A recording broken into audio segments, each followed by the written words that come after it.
Hi, everyone. Welcome to No Kill in Motion. I'm here with Shirley Marsh from Yes Biscuit, Alan Rosenberg from New Jersey Animal Observer, Aubrie Kavanaugh from No Kill Huntsville. I'm Dave Smith from No Kill Colorado. And we're putting Shirley on the spot today. She wrote a blog back in 2011, believe it or not, that we still talk about. It was called I Can't Save Every Pet at Your Local Shelter, but I Know Who Can. But we call it the No Soup for You blog.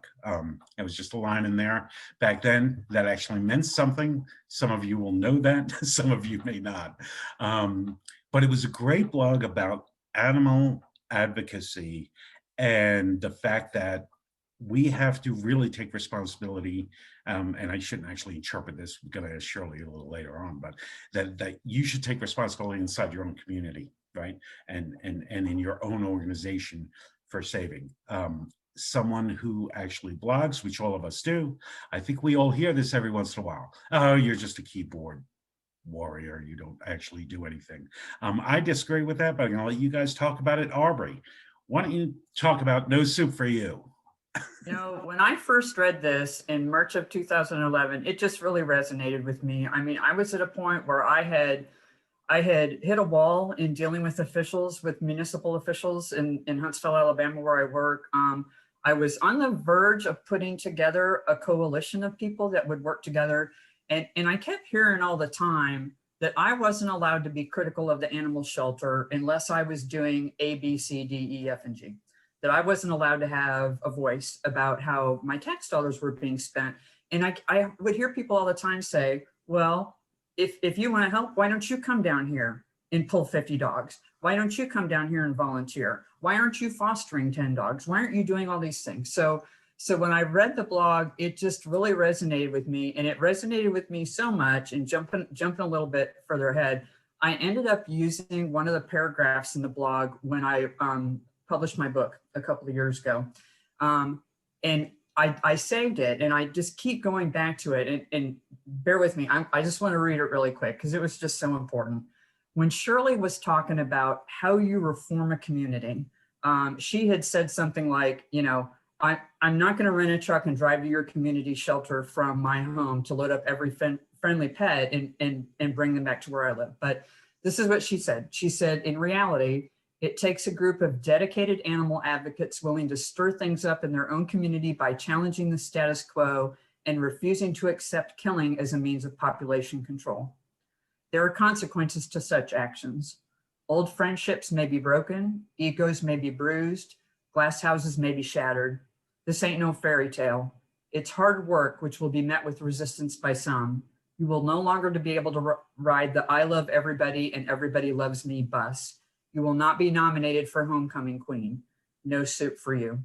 And as I found out later, of course, in our advocacy in Huntsville, this was very true. I mean, once we formed our coalition and became very vocal, people that we thought that would support the idea of shelter reform, they did not. They ended up focusing on the messenger instead of the fact that the message was necessary. We were vilified, and people that we thought were aligned with us in the community, they made it sound like we were the enemy. So I haven't been writing the I love you and you love me bus for, gosh, about 15 years, you know what? But I'm okay with that because things have changed. It really struck a chord with me, and I think about it quite a bit. I want to point out to our readers, in 2015, Aubrie wrote a blog called I Am a No-Kill Advocate. I think it's a great blog, very much related, and I encourage you to read both of those. Alan, what's your experience with No Soup? So I came across the blog a couple of years after it was written, I think around 2013. So at this time, I was already banned from the first regressive shelter I volunteered at. And I was now at a second regressive shelter. It was a quote unquote no-kill shelter, but it was really a hoarding house. And as I was reading that blog, it really helped my thinking help me come to realize that working within the system with management and leadership that didn't want to change was a fruitless endeavor. And it inspired me to move to advocacy. And I realized that, yeah, I could save a few animals maybe at these shelters, but I'd always hit a brick wall. I would never get to the promised land. And I realized that if I could do advocacy and change some policies, I could save thousands of animals. So like Aubrie, and I'm sure Shirley and you, David, we always get the criticism that, well, you're not doing anything, though I think we all do direct rescue as well, that you can't have a voice unless you volunteer at a shelter or whatever. And I always respond saying, well, number one, you don't know what I do directly, but even if I didn't do a thing, I'm probably saving 10 times as many animals as you could just by getting that shelter to adopt 1 or 2 no-kill equation programs or many shelters. And in our case, in our state, myself and other advocates got several of the highest kill shelters closed in our state. And since our state had excess shelter capacity, that resulted in hundreds and even thousands of dogs and cats not dying every year just by getting those horrible shelters closed. So the bottom line is activism really saves lives as opposed to doing small scale rescue. Not to say that doing direct work like taking over a shelter from a bad organization isn't important. That's really good, but just because you're rescuing 5 cats a year, that's not going to really make a huge difference in terms of the major problem we're dealing with regressive sheltering. Yeah, no, that's great. Shirley, well, we're talking about you like you're not here. So I think it's time for you to actually talk about your own blog. It was 10 years ago. What motivated you to do it? What do you think of your blog now? Well, I think it's hard to believe it's 10 years actually, but I think what I was really talking about there was the fact that we have to personally be made to feel uncomfortable. We have to make ourselves feel uncomfortable, and in order to do this kind of advocacy work, and we have to make others feel uncomfortable, and that's a hard thing. It's much easier for people to avoid confrontation, to make sure that everyone is comfortable, everyone likes everybody gets along. But that's not the way that systemic change happens in society. When you're talking about social justice reform, you're talking about people who are uncomfortable with the way things are and who are letting others know that they're uncomfortable and also making them feel uncomfortable with the way things are.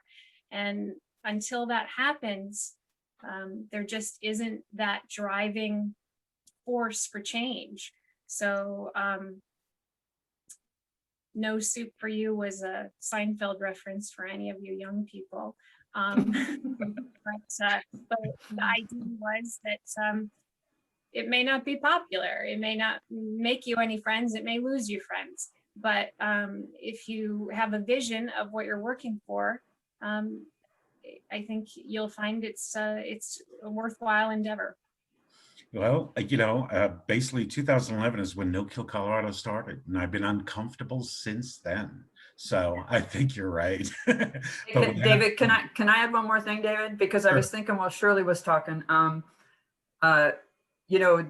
in Huntsville, even though a lot of people like to do this revisionist history about things just magically through fairy dust changed, and that wasn't the case. I mean, it did take advocacy. The members of No Kill Huntsville and our group, looking back, now that the shelter is saving upwards of 95% of the intake, and in some months even higher, what we tell ourselves looking back is when we began, if we had known that we'd get to this point down the road, but that it would cost us relationships, that it would be incredibly painful, that we would be attacked, our reputations would be smeared within the community, and we would just have a lot of people that didn't like us, but we got that end result, that we all would have signed up for that in a heartbeat. And so I think we really didn't anticipate how bad it was going to get, but looking back, we're all okay with that. Because the advocacy worked and change happened, and people that move into the community now, they have no idea how it was 10 years ago. And the good thing is they're probably never going to know. And we're happy with that. So it was worth the price of no soup for us. I love that ending. I think it was Ryan Clinton who said to me, if you're doing this to get thanked, you can just stop now. He said that to me like about 10 years ago as well. Guys, this was great. Well, I could talk about this for a long time. It was a great blog, Shirley, and we'll put the link in the post as well as the I am a no-kill advocate of Aubries. We'll see you soon. This is Dave Smith with No Kill Colorado, Shirley Marsh with Yes Biscuit, Alan Rosenberg with New Jersey Animal Observer, Aubrie Kavanaugh with No Kill Huntsville. You've been watching No Kill in Motion. We'll see you next time. Thanks.